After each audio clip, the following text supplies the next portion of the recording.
Hi guys, let me show you how to share location on iOS device.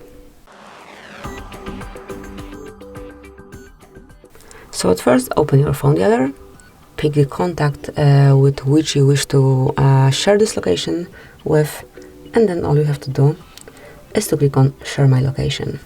Now you can pick one from 3 options here, so it's going to be just for 1 hour till the end of the day, or share indefinitely. So just pick the option, mark it, and that's it.